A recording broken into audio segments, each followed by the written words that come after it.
You know. So, ano ba ngayon? No, Tuesday night. Almost 12, 11 something already, like 11:30 something. So, yep, I'm gonna check the birds. I'm in at the loft. Alright. Because this morning I'm busy, so I let them open the door right here, then open the door right here. So I let them, the birds, walk around. Excuse me, buddy. So yeah, before I go to sleep, I'm always check everything right here. So I'm just want to make sure like the bird is not crowded. They have a space. All right. So this one is let's see. Yep, I don't have a bird too much right here because this one is from last week. Yep. So I think like I have like 40 birds, 45 just like that. For yep. Sorry guys. And right here I got 80 or 90. Yep. Still plenty birds right here. Yep. So this one is the next batch going outside soon. I'm just wanna make sure everything's good for the trap training. They good now, but I need more trap training. So yeah, yep. Good luck for this. And then that one's like maybe like 2 to 3 more weeks because this one is from last week. All right, so let's go. Let's see over here. Oh, I got plenty. I got plenty of birds right here. So where's the bird? Where is the bird? Right here? Nah, I got plenty of space right here too. So let's see at the other side. Okay. Okay. I really love the my 360 viewing right here because they what is it? They fly around right here every morning, and they have a lot of space. All right, so hey Dimple, so that's my dog right here. No, so this is my working dog, German Shepherd. So I'm always let her all night walking over here to check the perimeter, especially on the lock. Yep. All right, so let's see. All right, so this is the bird. Yep. So still have a space right here. Yep. So this one is like almost 400. I think 386 something or 390. And then we have birds this morning, so I don't put yet at wing companion because I'm a little bit busy this morning, but I'm gonna do that tomorrow, then make some video. Yep. So yeah, just like that every night I'm always check everything, and I'm always make sure the bird is not crowded. Right now we still have plenty space right now because you can see over there they have more space right here too, and the third room, the fourth room, and the fifth room. Yep. So I wish we hit the 500 birds this year. Yep. And then if I need to put the another section, I'm gonna do that because I don't like the birds really look crowded because if like that, the bird is easy to get the sick.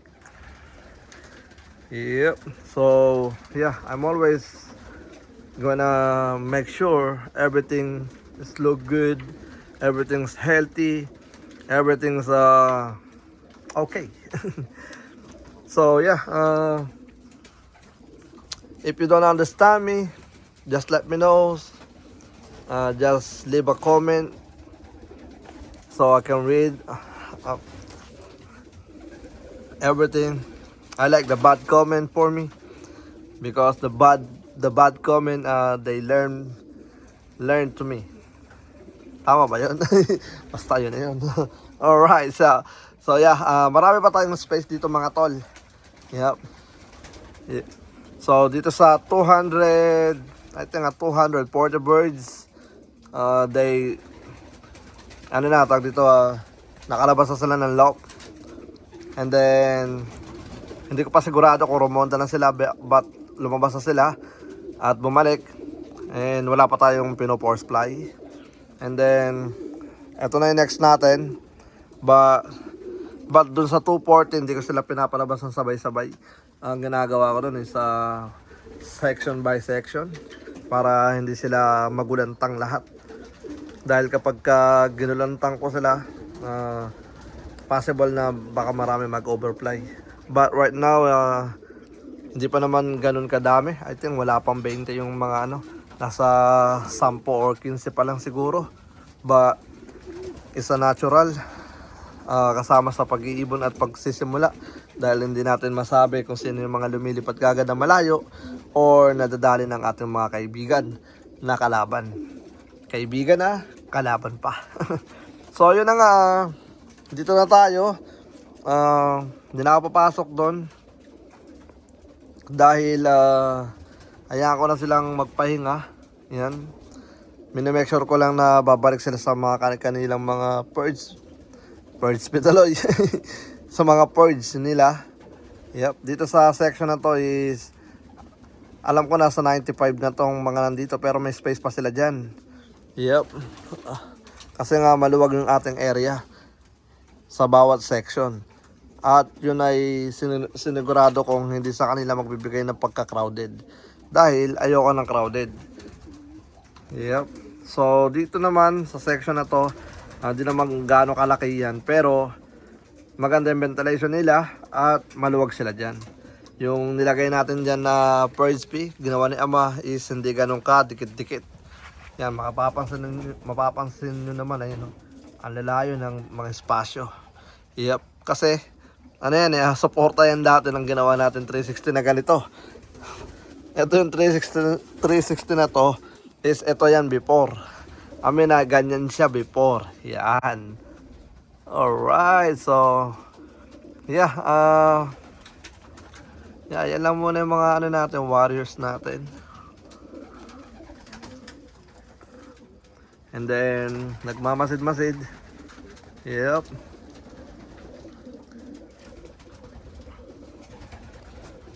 Alright.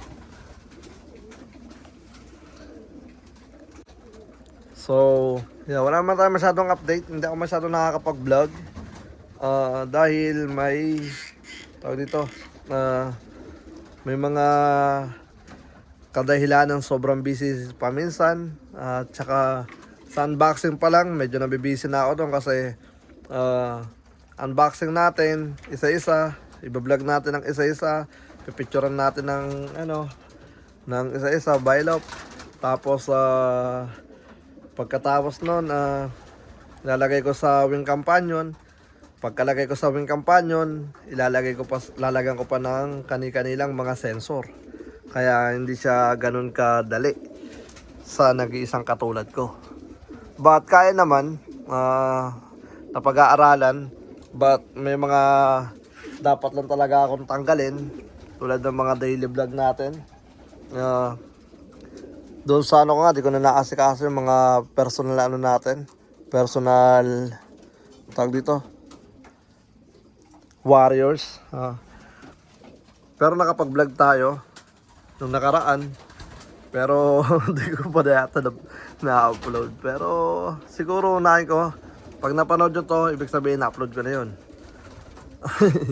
may, may mga binibenta ako doon. Pero sa vlog ko na, tingnan natin kung ma-upload ko soon. Siguro unahin ko na yun. Ano ba ngayon? Tuesday night. Yan. So kailangan ma-upload natin to tonight. So dalawa yung i-upload natin. Unahin natin yung isa, tapos sunod natin to. Alright, so siguro hanggang dito na lang at huwag niyong kalimutan hanggang May 29 na lang ang ating ang ating tanggapan at June 15 naman ang deadline para sa mga i-replace missing bird. Alright, so tara, let's go at sarado ko na yun para wala nang matulog dito sa area na to. Okay, peace out.